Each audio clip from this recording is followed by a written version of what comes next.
Hello dear DCT aspirants, welcome to Abhyasa Academy. So ನೀವೆಲ್ಲ ತುಂಬ serious ಆಗಿ DCT ಪ್ರಿಪ್ರೇಷನ್ ಮಾಡ್ತಾ ಇದ್ದೀರಾ ತುಂಬ ಜನ, ಆ್ಯಂಡ್ ಸ್ಟಿಲ್ ತುಂಬ ಜನ ನೀವು ಇನ್ನೂ ಯೋಚನೆ ಮಾಡ್ತಾ ಇದ್ದೀರಾ ಯಾವಾಗ ಪ್ರಿಪೇರ್ ಆಗಬೇಕು ಅಂತ. Don't delay, it's my request. ಯಾಕಂತಂದರೆ ತುಂಬ ಕಾಂಪಿಟೇಷನ್ ಇದೆ ಇವಾಗಿನ ಇದರಲ್ಲಿ.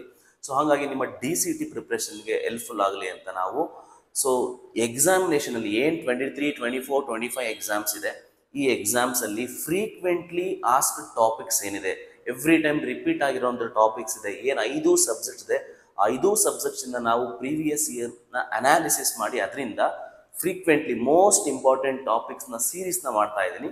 ಸೊ ಹಾಗಾಗಿ ಈ ವಿಡಿಯೋನ ಕಂಪ್ಲೀಟಾಗಿ ವಾಚ್ ಮಾಡಿ. ಡೆಫಿನೆಟ್ಲಿ ಪ್ರಾಬ್ಲಿ 2026ಗೂ ಕೂಡ ಇದರಿಂದ ನಿಮಗೆ ಒಂದು ಕ್ವಶನ್ಸ್ ಬಂದರೂ ಬರ್ಬೋದು. ಕಂಪ್ಲೀಟಾಗಿ ಈ ಸೀರೀಸ್ ಏನು ಮಾಡ್ತೀನಿ, ರೆಗ್ಯುಲರ್ ಆಗಿ ಅಪ್ಡೇಟ್ ಕೊಡ್ತಾ ಇರ್ತೀನಿ ವಿಡಿಯೋಸ್ದು, ಕಂಪ್ಲೀಟಾಗಿ ವಾಚ್ ಮಾಡಿ. So that it will be helpful for your DCT exam. So ಹನಿಗೆ ಹೊಡೆದ್ರೆ ಹಳ್ಳ ಅಂತ ಹೇಳ್ತಾರಲ್ವಾ, ಸೊ ಹಾಗಾಗಿ ನೀವು ಡೈಲಿ ಒಂದೊಂದೇ ಟಾಪಿಕ್ ಪ್ರಿಪೇರ್ ಮಾಡಿ. ಸೊ ಲಾಂಗ್ ಟರ್ಮ್ ಅಲ್ಲಿ ಇದು ತುಂಬಾ ಟಾಪಿಕ್ಸ್ಗಳಾಗುತ್ತೆ. ಸೊ ನಿಮಗೆ ಸಬ್ಜೆಕ್ಟ್ನ ಓದಕ್ಕೆ ಸ್ಟಾರ್ಟ್ ಮಾಡಿದಾಗ it will be helpful for you. Okay, so ಇವತ್ತಿನ ಈ ಒಂದು ವಿಡಿಯೋದಲ್ಲಿ ನಿಮಗೆ ಓಮ್ಸ್ ಲಾ ಬಗ್ಗೆ, ಸೊ ನೀವು F-triple ನಲ್ಲಿ ಏನಿದೆ ಸೆಕೆಂಡ್ ಚಾಪ್ಟರ್ ಏನಿದೆ, ಸೊ ಎಲೆಕ್ಟ್ರಿಕಲ್ ಫಂಡಮೆಂಟಲ್ ಅಂತ, ಸೊ ಅದರಲ್ಲಿ ಓಮ್ಸ್ ಲಾ ಮೇಲೆ 3 ಇಯರ್ಸ್ ಕೂಡ ಫ್ರೀಕ್ವೆಂಟ್ ಆಗಿ ಕ್ವಶನ್ ಕೇಳ್ಕೊಂಡ್ಬಂದಿದ್ದಾನೆ. ಸೊ ಆ ಟಾಪಿಕ್ ಬಗ್ಗೆ ನಾವು ಇವಾಗ ಕಂಪ್ಲೀಟ್ ಆಗಿ ಯಾವ ಕೇಳಿದಾನೆ ಅದು ಏನ್ ಹೇಳುತ್ತೆ ಕಂಪ್ಲೀಟ್ ಆಗಿ ಹೇಳ್ತಾ ಹೋಗ್ತೀನಿ. ಸೊ ಕ್ಲಿಯರ್ ಆಗಿ ನೋಡ್ತಾ ಹೋಗಿ. ಓಮ್ಸ್ ಲಾ ಏನ್ ಹೇಳುತ್ತೆ ಅಂತ ಅಂದ್ರೆ, so the current flowing through a circuit, so ಯಾವುದೋ ಒಂದು ಸರ್ಕ್ಯೂಟ್ ಇರ್ಬೋದು, ಸೊ ಅದು DC AC ಯಾವ್ದಾದ್ರು okay, so it is directly proportional to the voltage ಅಂತ ಹೇಳುತ್ತೆ. ಕರೆಂಟ್ ನ ನಾವು ಯೂಶಲಿ I ಅಂತ ರೆಪ್ರೆಸೆಂಟ್ ಮಾಡ್ತೀವಿ. I is directly proportional to ಏನಂತ ಹೇಳ್ತಿದ್ದಾರೆ ಅಂತಂದ್ರೆ ವೋಲ್ಟೇಜ್ ಅಂತ ಹೇಳ್ತಿದ್ದಾರೆ. ಸೊ ನಿಮಗೆ ಡೈರೆಕ್ಟ್ಲಿ ಪ್ರಪೋರ್ಷನ್ ಅಂತ ಅಂದ್ರೆ ನಿಮಗೆ ಗೊತ್ತಿರಬೇಕು. ಸೊ ಕರೆಂಟ್ ಇನ್ಕ್ರೀಸ್ ಆದ್ರೆ ವೋಲ್ಟೇಜ್ ಕೂಡ ಆಬ್ವಿಯಸ್ ಇನ್ಕ್ರೀಸ್ ಆಗುತ್ತೆ. Directly proportion meaning, suppose current ಏನಾದರೂ ಡಿಕ್ರೀಸ್ ಆಯಿತು ಅಂತ ಅಂದ್ರೆ ವೋಲ್ಟೇಜ್ ಕೂಡ ಡಿಕ್ರೀಸ್ ಆಗುತ್ತೆ. ಸೊ ನಿಮ್ಗೆ ಇದ್ರ ಮೇಲೆನೆ ಕ್ವಶನ್ಸ್ ಫ್ರೇಮ್ ಮಾಡಿದ್ರು ಮಾಡ್ಬೋದು. ಓಕೆ, ಸೊ ಅದು ನಿಮಗೆ current is directly proportional to voltage and that is inversely proportional to the resistance ಅಂತ ಹೇಳ್ತದೆ. Same current, so the second condition ಏನಂತ ಹೇಳ್ತಿದ್ದಾರೆ ಅಂದ್ರೆ, same current is inversely proportional to the resistance ಅಂತ ಹೇಳ್ತಿದ್ದಾರೆ. So this is the relationship between the current and the resistance. So ಇದೇನು ಹೇಳುತ್ತೆ, very simple, current increase ಆದ್ರೆ ರೆಸಿಸ್ಟೆನ್ಸ್ ಡಿಕ್ರೀಸ್ ಆಗಬೇಕು. ಯಾಕಂದ್ರೆ this is inversely proportional. Current ಏನಾದರೂ decrease ಆಯಿತು ಅಂತ ಅಂದ್ರೆ ರೆಸಿಸ್ಟೆನ್ಸ್ ಜಾಸ್ತಿ ಆಗುತ್ತೆ. ಸೊ ಈ ರಿಲೇಶನ್ಶಿಪ್ ನಿಮಗೆ ಗೊತ್ತಿರಬೇಕಾಗತ್ತೆ. ಸೊ ಈ ಎರಡೂ ರಿಲೇಶನ್ಶಿಪ್ ನ, ಇದು directly voltage is directly proportional, resistance is inversely proportional, ಇವೆರಡನ್ನು ಕಂಬೈನ್ ಮಾಡಿದಾಗ ಸೊ ನಿಮಗೆ ಕರೆಂಟ್ ಏನ್ ಫಾರ್ಮುಲಾ ಬರುತ್ತೆ ಅಂತಂದ್ರೆ, so that is directly proportional to, ಅಥವಾ I ಈಸ್ ಪ್ರಪೋರ್ಷನಲ್ ಟು ಏನಂತ ಹೇಳ್ಬೋದು ಅಂತಂದ್ರೆ V ಡಿವೈಡೆಡ್ ಬೈ R ಅಂತ ಹೇಳ್ಬೋದು. ಸಿಂಪ್ಲಿ ಆ ಪ್ರಪೋರ್ಷನಲಿಟಿ ಕಾನ್ಸ್ಟೆಂಟ್ ತೆಗೆದ್ಬಿಟ್ರೆ, ಸೊ ನಾವು I ಈಸ್ ಈಕ್ವಲ್ ಟು ಏನಂತ ಬರಿಬೋದು ಅಂತಂದ್ರೆ V ಬೈ R ಅಂತ ಬರಿಬೋದು. ಇದು ನಿಮ್ಮ ಓಮ್ಸ್ ಲಾ ಹೇಳುತ್ತೆ. Very important. ಓಮ್ಸ್ ಲಾ ಮಾತಾಡೋದೇ 3 ಪ್ಯಾರಾಮೀಟರ್ಸ್ ಮಧ್ಯೆ, ಒಂದು ಕರೆಂಟು, ಇನ್ನೊಂದು ವೋಲ್ಟೇಜು, ಇನ್ನೊಂದು ರೆಸಿಸ್ಟೆನ್ಸ್. ಈ 3 ಕರೆಕ್ಟಾಗಿ ಗೊತ್ತಿದ್ರೆ ನಿಮಗೆ ಈಸಿಯಾಗಿ ಓಮ್ಸ್ ಲಾನ ಯಾವುದೇ ಒಂದು ಸರ್ಕ್ಯೂಟ್ಗೆ ನಾವು ಅಪ್ಲೈ ಮಾಡ್ತಾ ಹೋಗ್ಬೋದು. ಸೊ ಕ್ಲಿಯರ್ ಆಯ್ತು ಅಂತ ಅನ್ಕೊಂತೀನಿ. ಅಂಡ್ ಟು ರಿಮೆಂಬರ್ ದಿಸ್, ಈ ಓಮ್ಸ್ ಲಾನ ರಿಮೆಂಬರ್ ಮಾಡಕ್ಕೆ ಒಂದು ಟ್ರಯಾಂಗಲ್ ತರ ಹಾಕೊಂಡು ಸಿಂಪಲ್ ಆಗಿ ಹೇಳ್ತಾರೆ. ನೋಡಿ ಏನಂತ ಹೇಳ್ತಿದ್ದಾರೆ ಅಂತಂದ್ರೆ, ನೋಡಿ ಈಗ ಒಂದು ಟ್ರಯಾಂಗಲ್ ಹಾಕೊಂಡ್ಬಿಟ್ಟು, V represents voltage and I is current and R is resistance. ಓಕೆನಾ? ಸಪೋಸ್ ನಿಮಗೆ ನೋಡಿ 3 ಕ್ವಾಂಟಿಟಿ ಇದಾವೆ ಇಲ್ಲಿ, ಕರೆಂಟು, ವೋಲ್ಟೇಜು, ರೆಸಿಸ್ಟೆನ್ಸ್ ಅಲ್ವಾ. ನಿಮಗೆ ಎಕ್ಸಾಮ್ಸ್ ನಲ್ಲಿ ಏನ್ ಮಾಡ್ತಾರೆ ಅಂದ್ರೆ, ಒಂದು ಸರ್ಕ್ಯೂಟ್ ಡಯಾಗ್ರಾಮ್ ಕೊಡ್ಬೋದು, ಅಥವಾ ಸ್ಟೇಟ್ಮೆಂಟ್ ಅಲ್ಲೇ ಪ್ರಾಬ್ಲಮ್ಸ್ ಕೊಡ್ಬೋದು. ನಿಮ್ಗೆ ಯಾವ್ದಾದ್ರು 2 ಡೇಟಾ ಕೊಟ್ಬಿಟ್ಟು ಥರ್ಡ್ ಒನ್ ಫೈಂಡ್ ಔಟ್ ಮಾಡಕ್ ಕೇಳ್ಬೋದು. ಸಪೋಸ್ ರೆಸಿಸ್ಟೆನ್ಸ್ ನ ಕೇಳ್ಬೋದು, ಸಪೋಸ್ ಕರೆಂಟ್ ಫೈಂಡ್ ಔಟ್ ಮಾಡಕ್ ಕೇಳ್ಬೋದು, ನಿಮಗೆ ವೋಲ್ಟೇಜ್ ಫೈಂಡ್ ಔಟ್ ಮಾಡಕ್ ಕೇಳ್ಬೋದು. ಓಕೆನಾ? ಸೊ ಇಷ್ಟಿರುತ್ತೆ. ನಿಮಗೆ ಸಪೋಸ್ ಏನಾದ್ರು ವೋಲ್ಟೇಜ್ ಏನಾದ್ರು ಕೇಳ್ದ ಅಂತ ಅಂದ್ರೆ, ಓಕೆನಾ, ಸೋರ್ಸ್ ವೋಲ್ಟೇಜ್ ಏನಾದ್ರು ಎಷ್ಟಿದೆ ಅಂತ ಕೇಳ್ದ ಅಂತ ಅಂದ್ರೆ, ಸೊ ನಿಮಗೆ ನೋಡಿ ಇದನ್ನ ಕ್ಲೋಸ್ ಮಾಡ್ಕೊಳ್ಳಿ. I ಇದು ಇಂಟು ಅಂತ, I ಇಂಟು R ಅಂತ ಹೇಳ್ಬೇಕು. V ಇಸ್ ಈಕ್ವಲ್ ಟು ಏನಂತ ಹೇಳ್ಬೇಕು, I ಇಂಟು R ಅಂತ ಹೇಳ್ಬೇಕು. ಸಪೋಸ್ ನಿಮಗೆ ಕರೆಂಟ್ ಏನಾದ್ರು ಕೇಳ್ದ ಅಂತ ಅಂದ್ರೆ, ಸೊ ಇದನ್ನ ಕ್ಲೋಸ್ ಮಾಡ್ಕೋಬೇಕು. ನೋಡಿ ಇದು ಡಿವೈಡ್ ಅಂತ, ಓಕೆನಾ. ಸೊ V ಬೈ R ಅಂತ ಹೇಳ್ಬೇಕು. I ಇಸ್ ಈಕ್ವಲ್ ಟು ನೋಡಿ V ಬೈ R. ಅಥವಾ ನಿಮ್ಗೆ ಏನಾದ್ರು ರೆಸಿಸ್ಟೆನ್ಸ್ ಕೇಳ್ದ ಅಂತ ಅಂದ್ರೆ ಇದನ್ನ ಕ್ಲೋಸ್ ಮಾಡ್ಕೊಳ್ಳಿ, R ನ ಕ್ಲೋಸ್ ಮಾಡ್ಕೊಳ್ಳಿ. ಅವಾಗ ಏನ್ ಬರುತ್ತೆ, V ಬೈ I ಬರುತ್ತೆ. ನೋಡಿ V ಬೈ I ಬರುತ್ತೆ. ಸೊ ಈ ತರ ರಿಲೇಶನ್ಶಿಪ್ ನ ನಾವು ಡಿಫೈನ್ ಮಾಡ್ತಾ ಹೋಗ್ಬೋದು. ಸಿಂಪಲ್ ಆಗಿ ನೆನ್ಪಿಟ್ಕೊಳ್ಳಿ. ಸೊ ಮೇಲ್ಗಡೆ V ಇರುತ್ತೆ, ಸೊ ಇಲ್ಲಿ I ಇರುತ್ತೆ, ಇಲ್ಲಿ R ಇರುತ್ತೆ.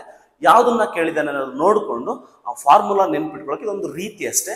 ಓಕೆನಾ? ಸೊ ಇದನ್ನ ನೆನ್ಪಿಟ್ಕೊಂಡು ನೀವು ಅದೇನ್ ಪರ್ಟಿಕ್ಯುಲರ್ ಪ್ರಾಬ್ಲಮ್ ಕೊಟ್ಟಿದ್ದಾನೆ ಅದಕ್ಕೆ ನೀವು ಅಪ್ಲೈ ಮಾಡ್ಬೋದು. ಓಕೆನಾ? ಸೊ ಈಗ ನೋಡೋಣ ಪ್ರೀವಿಯಸ್ ಇಯರ್ ನಲ್ಲಿ, ಸೊ 2023 ಇರ್ಬೋದು, 2024 ಇರ್ಬೋದು, 2025 ಇರ್ಬೋದು, ಯಾವ್ಯಾವೆಲ್ಲ ಇದ್ರ ಮೇಲೆ ಕ್ವಶನ್ ಕೇಳಿದಾನೆ. ಸೊ ಅದನ್ನ ನಾನೀಗ ನೋಡ್ತಾ ಹೋಗೋಣ, ಕಂಪ್ಲೀಟ್ ಆಗಿ ವಾಚ್ ಮಾಡಿ. Okay, so this is the question asked ಇನ್ 2023 ನಲ್ಲಿ ಈ ಕ್ವಶನ್ ಕೇಳಿದಾನೆ ನೋಡಿ. ಒಂದೊಂದು ಮಾರ್ಕ್ಸ್ ಕೂಡ ಇಂಪಾರ್ಟೆಂಟ್ ಇದೇ ತರ. So let us imagine, so ಈ ತರ ಫ್ರೀಕ್ವೆಂಟ್ಲಿ ಆಸ್ಕ್ಡ್ ಟಾಪಿಕ್ಸ್ನೇ ನೀವು ಒಂದು 25-30 ನೀವು ಫೈಂಡ್ ಔಟ್ ಮಾಡ್ಕೊಂಡ್ಬಿಟ್ರೆ 25-30 ಮಾರ್ಕ್ಸು ನಿಮ್ಮ ರ್ಯಾಂಕ್ ನ ಟ್ರಮೆಂಡಸ್ ಚೇಂಜ್ ಮಾಡ್ಬಿಡುತ್ತೆ. ಅರ್ಥ ಮಾಡ್ಕೊಂಡ್ಬಿಡಿ. ಓಕೆನಾ? ಸೊ ಇವತ್ತು ಇದನ್ನ ಕಲ್ತ್ಬಿಡು, ಒಂದ್ಸಲ ಬಂತು ಅಂತ ಫಿಕ್ಸ್ ಆಗ್ಬಿಡು ಅಷ್ಟೇ. ಏನಿಲ್ಲ, ವೆರಿ ಸಿಂಪಲ್. ಇದರಲ್ಲಿ ಇನ್ನೇನು ಬೇಸಿಕ್ಸ್ ಬೇಕಾಗಿಲ್ಲ, ಇಷ್ಟು ತಿಳಿದಿದ್ರೆ ಸಾಕು. ಓಕೆ, ನೋಡಿ ಏನ್ ಕ್ವಶನ್ ಕೊಟ್ಟಿದ್ದಾನೆ 2023 ಕೇಳಿದ ಕ್ವಶನ್ ಇದು. If a resistor of 20 ohm ಅಂತ ಕೊಟ್ಟಿದ್ದಾನೆ. ಓಕೆನಾ?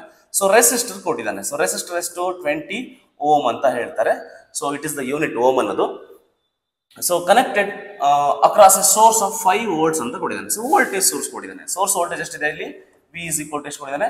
It is 5, right? So 5 volts ಕೊಟ್ಟಿದ್ದಾನೆ. ಏನ್ ಕೇಳಿದಾನೆ? So D C supply, then the current in the circuit ಕೇಳಿದಾನೆ. So current in the circuit ಅಂತ ಅಂದ್ರೆ I is equal to question mark. I ಕೇಳಿದಾನೆ ಅಂತಮ್ಮ. Very simple. ಐಗೆ ಫಾರ್ಮುಲಾ ಹೇಳ್ಬಿಡಿ ನೋಡೋಣ. So I is equal to ನಮ್ಮ ರಿಲೇಶನ್ಶಿಪ್ ಇತ್ತಲ್ಲ, ಟ್ರಯಾಂಗಲ್ ಫಾರ್ಮುಲಾ ನೆನಪಿಸ್ಕೋ. V/R ಅಂತ ಇತ್ತು, ಇಷ್ಟೇ, ಇನ್ನೇನಿಲ್ಲ. So V is equal to V ಅಂದ್ರೆ ಎಷ್ಟಪ್ಪ 5 ಇದೆ, ಡಿವೈಡೆಡ್ ಬೈ R ಎಷ್ಟಪ್ಪ ರೆಸಿಸ್ಟೆನ್ಸ್ 10 ಇದೆ. So which is equal to 5/10 ಅಂದ್ರೆ ಎಷ್ಟಾಗುತ್ತೆ? 1/2 ಆಗುತ್ತೆ. 5 1s 5 2s. ಸೊ 1/2 ಅಂದ್ರೆ ಎಷ್ಟು ನಿಮಗೆ?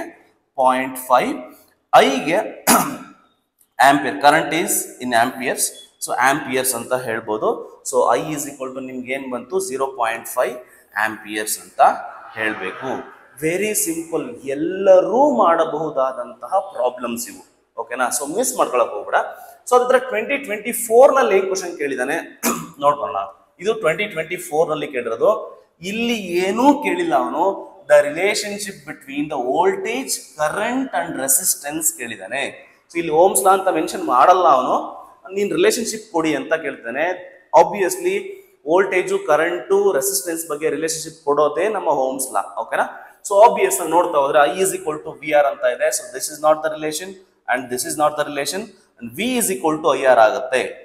ಗೊತ್ತಿರ್ಬೇಕು ನಿಮ್ಗೆ, V is equal to IR ಆಗುತ್ತೆ. So this is the relationship. ಓಕೆನಾ?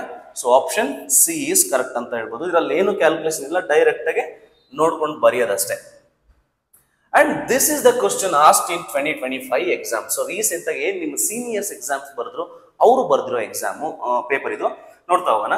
So in a given electrical circuit find the value of the current ಅಂತ ಕೇಳಿದಾನೆ. ಸೊ ಇಲ್ಲೊಂದು ಸರ್ಕ್ಯೂಟ್ ಡಯಾಗ್ರಾಮ್ ಕೊಟ್ಟಿದ್ದಾನೆ. ಆ ಸರ್ಕ್ಯೂಟ್ ಡಯಾಗ್ರಾಮ್ ನಲ್ಲಿ ಕರೆಂಟ್ ವ್ಯಾಲ್ಯೂ ಏನು ಅಂತ ಕೇಳ್ತಿದ್ದಾನೆ. ಸೊ ನಿಮ್ಗೆ ವೋಲ್ಟೇಜ್ ಸೋರ್ಸ್ ಎಷ್ಟು ಕೊಟ್ಟಿದ್ದಾನೆ ಇಲ್ಲಿ? 12 volts ಬ್ಯಾಟ್ರಿ ಕೊಟ್ಟಿದ್ದಾನೆ. ಸೊ 12 volts ಕೊಟ್ಟಿದ್ದಾನೆ. So V is equal to ಎಷ್ಟು ಕೊಟ್ಟಿದ್ದಾನೆ? 12 ಕೊಟ್ಟಿದ್ದಾನೆ, 12 volts. ಅಂಡ್ ನಿಮ್ಗೆ ರೆಸಿಸ್ಟೆನ್ಸ್ ಎಷ್ಟು ಕೊಟ್ಟಿದ್ದಾನೆ? ರೆಸಿಸ್ಟೆನ್ಸ್ ಬಂದ್ಬಿಟ್ಟು 6 ohm ಕೊಟ್ಟಿದ್ದಾನೆ. ಓಕೆನಾ? ಕೇಳಿರೋದೇನು? ಕರೆಂಟ್ ಅಣ್ಣ. ಕರೆಂಟ್ ಎಷ್ಟು ಅಂತ ಕೇಳ್ತಾನೆ. ಎಷ್ಟು ಕರೆಂಟ್ ಫ್ಲೋ ಆಗ್ತಿದೆ ಅಂತ. So obviously so I is equal to ಏನಣ್ಣ ಫಾರ್ಮುಲಾ? ಸೊ V/R ಅಂತ ಹೇಳ್ತೀವಿ. What is V? It is 12 divided by R is what? It is 6. So 6/12 is what? I mean 12/6 is what? 6 1s 6 2s ಆಗುತ್ತೆ. It is 2 amps ಆಗುತ್ತೆ. So 2 ampere is the correct answer. Option C is correct answer. I hope ನಿಮಗೆ 3 ವರ್ಷದಲ್ಲೂ Ohm's law ಮೇಲೆ question fix ಇರುತ್ತೆ. ನಿಮ್ಮ electrical fundamental ಅಂತ ಏನ್ chapter ಇದೆ, ಇದು 5 ಮಾರ್ಕ್ಸ್ ಕ್ಯಾರಿ ಆಗುತ್ತೆ. Very simple chapter. ಸೊ ಇದರಲ್ಲಿ ಟಾಪಿಕ್ಸ್ ಗಳು ಸೆಗ್ರಿಗೇಟ್ ಮಾಡ್ಕೊಂಡು ಈಸಿಯಾಗಿ ಕಲ್ತ್ರೆ ತುಂಬಾ ಈಸಿ ಕ್ವಶನ್ ಇರ್ತವೆ. ಸೊ ನಿಮಗೆ ಪ್ಯಾರಲಲ್ ಮತ್ತೆ ಸೀರೀಸ್ ಕನೆಕ್ಷನ್ ಮೇಲೂ ಕೂಡ ಒಂದು ಕ್ವಶನ್ ಇರುತ್ತೆ. ನೆಕ್ಸ್ಟ್ ಟಾಪಿಕ್ ಅಲ್ಲಿ ಅದ್ರ ಬಗ್ಗೆ ಮಾತಾಡ್ತೀನಿ. ಓಕೆನಾ? ಸೊ ಇಷ್ಟ ಆಯ್ತು. ಓಕೆನಾ? 3 ವರ್ಷದ ಪೇಪರ್ ಅಲ್ಲೂ ನಿಮಗೆ ಓಮ್ಸ್ ಲಾ ಒಂದು ಕ್ವಶನ್ ಫಿಕ್ಸ್ ಅಂತ ನಿಮ್ಗೆ ಈಗ ಅರ್ವಾಯ್ತು. ಓಕೆ, ಇದ್ರ ಮೇಲೆ ಕ್ವಶನ್ಸ್ ನೀವೆಲ್ಲಾದ್ರೂ ಕಂಡ್ರೆ ಸಾಲ್ವ್ ಮಾಡಿ ಒಂದು ಗೊತ್ತಿರ್ಬೇಕು. ಅಂಡ್ ನೀವ್ ಯಾರ್ಯಾರೆಲ್ಲ ನಿಮ್ಗೋಸ್ಕರ ನೀವೇನಾದ್ರೂ ಓಮ್ಸ್ ಲಾ ಅರ್ಥ ಮಾಡ್ಕೊಂಡಿರಾ, ಫಾರ್ಮುಲಾ ಅರ್ಥ ಮಾಡ್ಕೊಂಡ್ರಿ ಅಂತಂದ್ರೆ ಜಸ್ಟ್ ರಿಮೆಂಬರ್ ದಿ ಫಾರ್ಮುಲಾ ಅಂತಮ್ಮ ಅಷ್ಟೇ. ಬೇರೆ ಇನ್ನೇನು ತಲೆ ಕೆಡಿಸ್ಕೊಳ್ಳೋಕೆ ಹೋಗ್ಬೇಡ, ನಾವು ಕ್ಲಾಸ್ ನಲ್ಲಿ ಹೇಳ್ತೀವಿ. ಅಂಡ್ ಇಲ್ಲೊಂದು ಕ್ವಶನ್ ಕೊಟ್ಟಿದ್ದೇನೆ.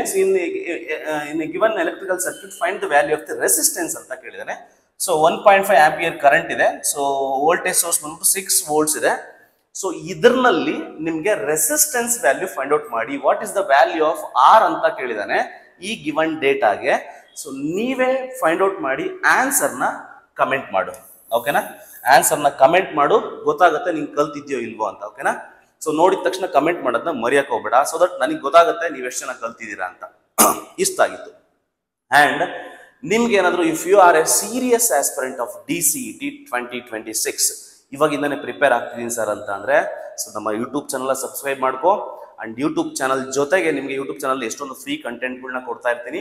ಸೊ ಅದ್ರ ಜೊತೆಗೆ ಬಂದ್ಬಿಟ್ಟು ನಿಮಗೆ ನಮ್ಮ ಅಭ್ಯಾಸ ಅಕಾಡೆಮಿ ಕಡೆಯಿಂದ ಅಭ್ಯಾಸ ಲರ್ನಿಂಗ್ ಅಂತ ಒಂದು ಆಪ್ ನ ಬಿಲ್ಡ್ ಮಾಡಿದೀವಿ ಸ್ಪೆಷಲಿ ಫಾರ್ DCET ಮಕ್ಕಳಿಗೋಸ್ಕರನೇ. ಸೊ ನಿಮ್ಮ ಪ್ಲೇ ಸ್ಟೋರ್ ಅಥವಾ ಆಪ್ ಸ್ಟೋರ್ಗೆ ಹೋಗ್ಬಿಟ್ಟು ನಮ್ಮ ಈ ಆಪ್ ನ ನೀವು ಅಭ್ಯಾಸ ಲರ್ನಿಂಗ್ ಅಂತ ಆಪ್ ಏನಿದೆ ಇದನ್ನ ನೀವು ಡೌನ್ಲೋಡ್ ಮಾಡ್ಕೋಬಹುದು. ಈ ಡೌನ್ಲೋಡ್ ಲಿಂಕ್ ನ ಈ ಡಿಸ್ಕ್ರಿಪ್ಷನ್ ಹಾಕಿರ್ತೀನಿ, ಹೋಗಿ ಡೌನ್ಲೋಡ್ ಮಾಡ್ಕೊಳ್ಳಿ. ಇದರಲ್ಲಿ ನಿಮಗೆ N number of you go and see check ಎಲ್ಲಾ ಫೋಟೋ. ನಮ್ದು ಈಗ 2 ಬ್ಯಾಚ್ ನಡೀತಾ ಇದೆ. ಸೊ ಅರ್ಜುನ ಬ್ಯಾಚ್ ಅಂತ ಅದು ಫಿಲ್ ಆಗಿದೆ ಅಂಡ್ ಲಕ್ಷ ಬ್ಯಾಚ್ ಅಂತ ಇವಾಗ ರನ್ ಆಗ್ತಾ ಇದೆ.